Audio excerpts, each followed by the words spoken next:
አንድ የኔ ቆንጆ እህት እግዚአብሔር አምላክ ከልጅሽ በሰላም ያገናኝሽ። የምር እኛ ባንቺ ብዙ ብንባልም ግን የምርም አንቺ መጥተሽ በእንደዚህ አይነት መልኩ እንድናይሽ በጣም ተስፋ አለኝ። ሀቡም ቃል ገብታልሻለች፣ እኔም ቃል ገባለሁ። ሀቡ ሀና ወደ ልጇ ስትደበለቅ የኢትዮጵያ 100,000 ብር እኔ እሰጣለሁ፣ ቃል ገባለሁ። ሀቡ እግዚአብሔር እናሳል ለማን ነው የምትሰጪው? 100,000 ብሩን ለእሷ ለልጇ ለቤተሰቧ እሰጣለሁ። ችግር የለም። ለልጇ 100,000 ብር እሰጣለሁ። እግዚአብሔር አምላክ ለዚህ ያብቃት። ፈጣሪ ከልጇ ከቤተሰቦቿ ጋር ይደብቃት። ያሰባችሁ ሁሉ የተጨነቃችሁ ሁሉ ያንን ሁሉ ነገር ያሰማን። በጣም ነው የማመሰግነው።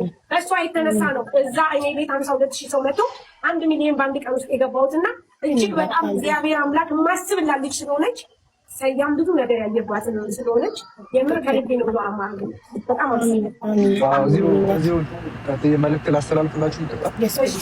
ያው በዚህ ሳምንት አሰላሙ አለይኩም ሰላም ቤተሰብ። እንግዲህ በሳራ ቤት እንግዲህ ተሰባስበው ሳራ ኬክ ቆረሰች፣ ሻማ ለኩሳ ኬክ ቆርሳ የሃና መኖር አስደስተዋት የሃና በድምጿም ሰምተው መሰለኝ አላቅም። እኔ እዚህ ጋር መዋሸት አልፈልግም አለች የሚል ነው እንግዲህ መኖሯን እርግጠኛ ሆነው መሰለኝ እዚህ ጋር ኬክ ቆረሱት።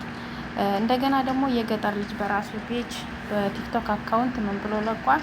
እንኳን ደስ አላችሁ። እሱ ራሱ በሙዚቃ እየዘነጠ ነበረ። ደስታው እንጃ ተደስተው ማለት ነውና እንኳን ደስ አላችሁ በዛሬው ዕለት ሀና ለቤተሰቦቿ ደህንነቷን ተናግራለች ብሎ ጽፎ ለቋል ማለት ነው። እና ይሄን ይመስላል። ሀና እንግዲህ በህይወት አለች እንደተባለችው በህይወት አለች ማለት ነው። እና ደስ የሚል ነው። እንኳንም በህይወት አኖራት። እንግዲህ ሳራም ቃል ገብታለች፣ ሀቢባም ቃል የገባችው ምን እንዳለ አላቅም፣ ቃል ገብታለች እያለች ነበረ። አልሰማሁም ምን እያለች እንደነበረ። የሳራን ያው 100,000 ብር እሰጣለሁ በኢትዮጵያ ብላለች። 100,000 ብር ያው ኢትዮጵያ ስትገባ መንቀሳቀሻ ምናምን ይሆናታል ማለት ነው ለሀና። እና 1 ሚሊዮንስ ፎሎ የሚገኘው በቀላል ነው ሳራ ተናግራለች። እና 50,000 ሰው መጥቶ ቤቴ በሷ ምክንያት ነው በአንድ ቀን 1 ሚሊዮን ፎሎ የገባሁት ብላለች። እውነት ነው። በሷ ምክንያት ያው አጀንዳ ከፍተው ለህታችን እያሉ ሲሉ መጥተው ፎሎ እያደረጓት 1 ሚሊዮን ፎሎ ገብታለች። 100,000 ብርም ሲያንስ ነው ቻሌንጅ እየተሰጡ በስንት መከራ ነው ያንን ፎሎ የሚያገኙትና ያችን 100,000 ብር የሚያገኙት ማለት ነው። እና እንደዚያ ነው ነገሩ። እና ያ ሳይሆን ለህታችን እንቅልፋቸውን አተው ብዙዎቹ እንቅልፋቸውን አተው እነ ሳራ እነ ሰይድ ሀቢባ እንቅልፋቸውን አተው እንደዚሁ ሚዲያ ላይ ቁጭ ብለው ያድሩ ነበረ። ያ ማለት ደግሞ ለጥቅማቸው ለራሳቸው አይደለም። ልክ አንድ እህታችን ለምን በህይወት እያለች ሞታለች ተብሎ ለምን ተደበቀ የሚል ነው። እውነታው ለምን ተደበቀ? በህይወት እያለች ለምን ሞታለች ተባለ ብለው ሚዲያ ላይ ወጥተው የራሷ ቤተሰቦች እናቷ፣ አባቷ፣ ወንድሟ፣ ባሏ ሚዲያ ላይ ወጥተው ያልጮሁትን ባዳዎቹ ወጥተው ማለት ነው እንቅልፋቸውን አጥተው ቁጭ ብለው ያድሩ ነበረ። ይሄ ነው ሰብአዊ ማለት። የሰው ሰብአዊ በቃ የሚሰማው ሰው ይሄ ነው።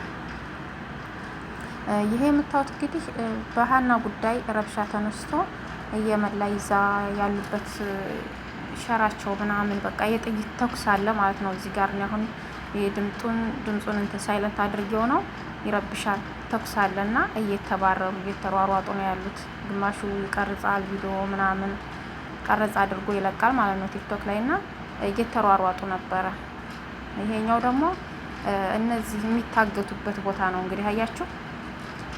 ሀና እንግዲህ ፎቶዋንም አንስተው ከአሁን በፊት ለከው ነበረ። እንግዲህ ቅንብር ይሆን አናውቅም። እዚህ ጋር ያለው እሷን አትመስልም የሚል ነገር ነው። እሷን ትመስላለች፣ ግን የሰው ልጅ ሲመቸንና በፊልተር ያለውና በፊልተር የሌለው መልካችን ደግሞ አንድ አይደለም።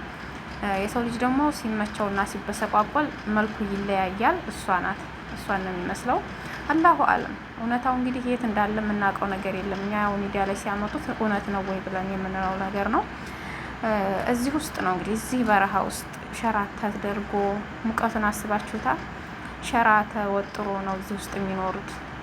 ተመልከቱ እንግዲህ ገበያ ይመስላል። ሀገራችን ነበር ገበያ እንደዚህ ሸራ ተወጥሮ ለአንድ ቀን ሙያ የሚደረገው እንጂ የዘላለም ቤት መኖሪያ አይደለም። እንግዲህ እዚህ ውስጥ 7 አመት 8 አመት 3 አመት 4 ወር 5 ወር 6 ወር ስንት ያልታገታለ እዚህ ውስጥ። ብዙዎቹም ደግሞ እህቶቻችን ሚዲያ ላይ እየወጡ እኔም 7 ወር ታግቼ ነበረ፣ ሀና በህይወት ትኖራለች፣ ለቤተሰቦቼ ሞታለች ተብሎ ተረድቶ ይላሉ። አመት ከ7 ወር 2 አመት ታግቼ ነበር እኔ። ብዙዎቹ በሀና ጉዳይ ሚዲያ ላይ እየወጡ ታግተው ኖረው እንደገና መጥተው አረብ ቤት አሁን እየሰሩ በቃ አልሐምዱሊላህ ብለው ፈጣሪያቸውን እያመሰገኑ ያሉ ልጆች አሉ ማለት አሉ።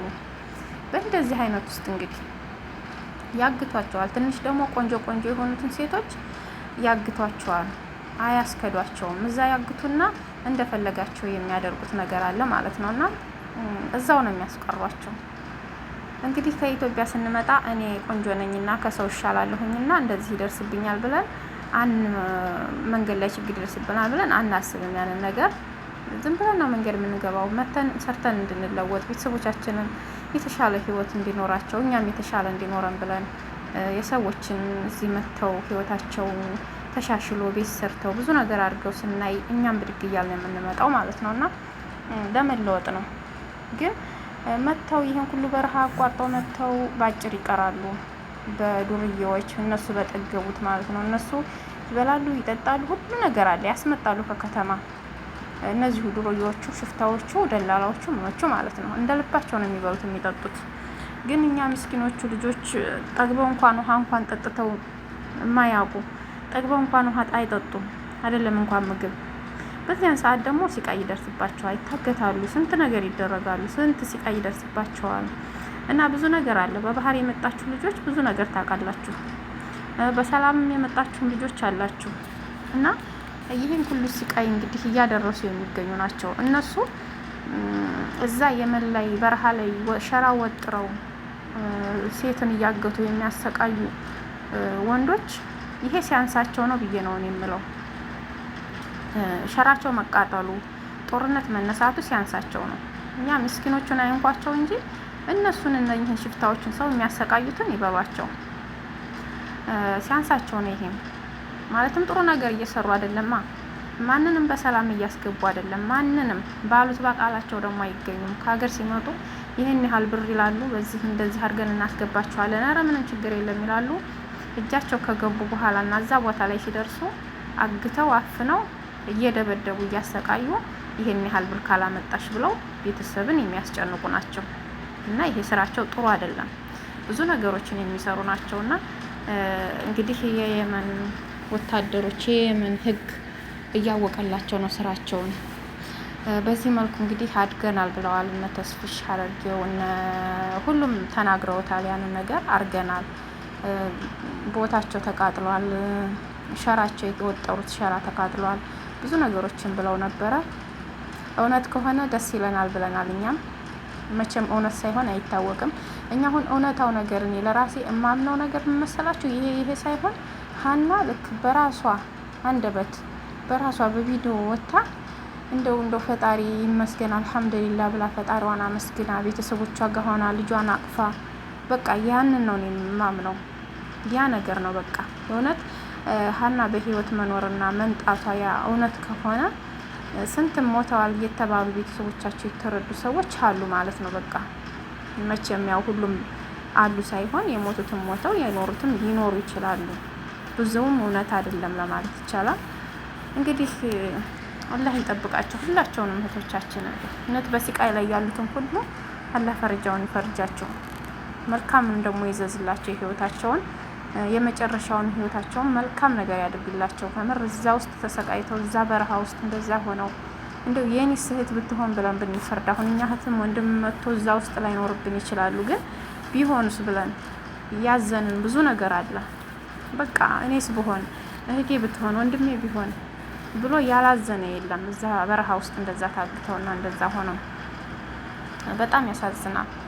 እና ይሄን ይመስላል እንግዲህ ላይ ጠብቀን ከመጥፎ ነገሮች ሁሉ እንግዲህ የሀናን መጨረሻ እናዳምጣለን።